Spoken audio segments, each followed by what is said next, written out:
بسم الله الرحمن الرحيم. الحمد لله والصلاة والسلام على رسول الله وعلى آله وصحبه ومن والاه. بەڕێزان خۆشەویستان، ئەمڕۆ ئێمە لە ڕۆژگارێکی بەڕاستی زۆر گەورە و پیرۆزین لە مانگەشی گەورە کە ئەویش مانگی شەعبانە، ئەو مانگە پێشی مانگی ڕەمەزانە. بەڕاستی پێویستە لەو مانگەی ئامادەسازی باشمان هەبیت و با بزانین پێغەمبەرمان صلی الله عليه وسلم چۆن یعنی شعبانی بەڕێوە دەبرد و عیبادەت و تاعاتەکانی لە شعبان چۆن بووە، یاخۆ سەحابەکانی پێغەمبەری ڕزا و ڕەحمەتی خوای گەوران لەسەربی. بەڕاستی مسلمانان پێشان هەواڵەکانی پێغەمبەری ڕزا و ڕەحمەتی خوای گەوران لەسەر بیت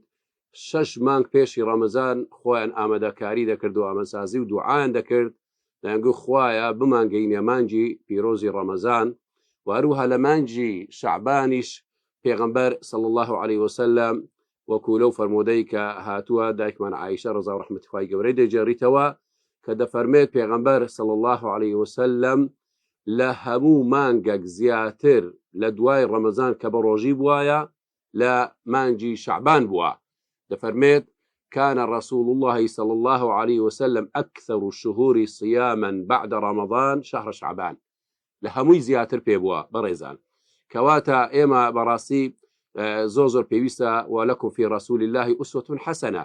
پێویستە ئێمەش وەکو پێغەمبەرمان خۆشەویستمان محەممەد صلی الله عليه وسلم چاو لە ئەو بکەین. بەڕاستی ئەو مانگەی شعبان کە لە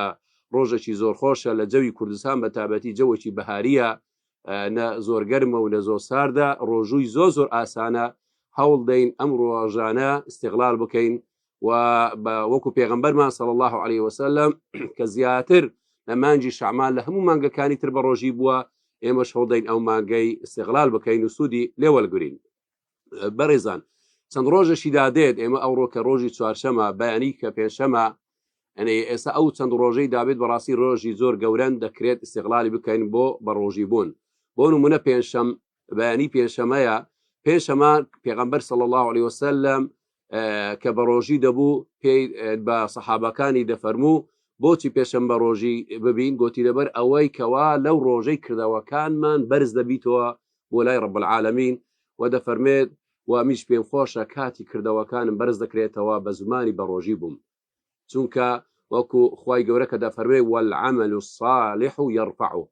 پیا و کردەوەی چاکەی کرد باشە بە کردەوەی چاکەی تر ئێتر بەرزی دەکاتەوە و دەبتە مایەی قبول بوون.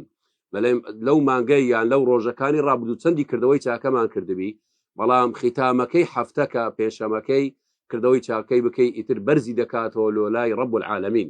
ئەوە کە پێشەمەکە وەکو باسمان کرد یەکە لە سونەکانی پێغەمبەری صلی الله علیه و سلم دووشەمان و پێشەمان بە ڕۆژی دەبووە، بە تابەتی پێشەمەش کە کردەوە تێدا بەرز دەبووە. بەڵام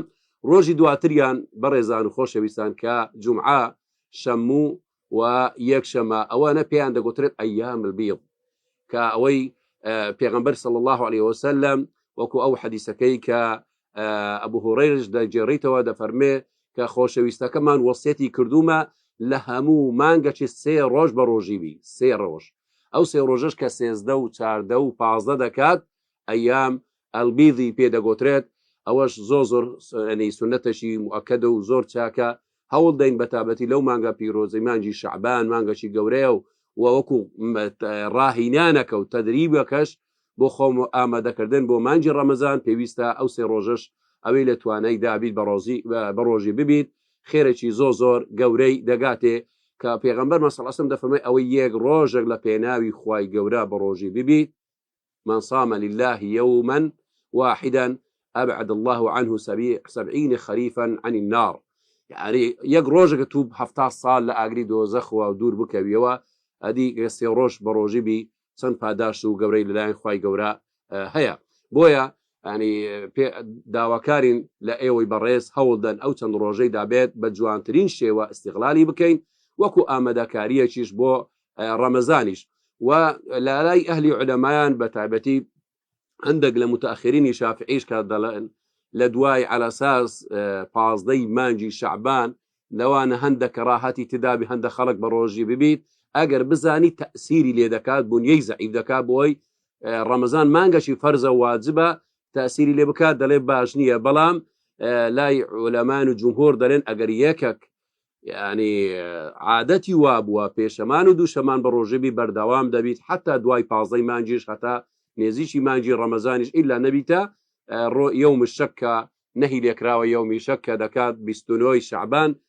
نی نەزانی کەوا ئایا شعبانە یان ڕەمەزانە ئەو ڕۆژەیە کەەوە مەکروها ئینسان بە ڕۆژی بێگەنە ڕۆژەکانی تر دووشەم و پێشەمە لە دوای 15 ئەوەی کە عادەت و سنەتی بووە ئەو ڕۆژانە پێبی هیچ ئیشکالی تێدا نیە دوای 15 دەتوانی بە ڕۆژی بیت بۆیە عزم کرد بەڕاستی ئەو پایامی بە ئێوەی بەڕێز بگەینین لەو ڕۆژانی دابێتەوە هەوڵدن ئیستیغلالی بکەین کەوا ڕۆژەکانی بە ڕۆژی ببین بۆی خوای گەورە باشترین خێر و پاداشمان بداتێ و هەروە بۆ ئەوەی ئامادەکاریەکیش بی بۆ ڕەمەزان داواکاری لە خوای گەورە تاعەت و عیبادەتی هەمولایەکمان قبول کات خوای گەورە تەوفیقمان بدا بۆی بە باشترین شێوە عیبادەتەکەی بکەین و ڕۆژیەکانیش بگرین وصلى الله وسلم وبارك على نبينا محمد وعلى آله وصحبه أجمعين.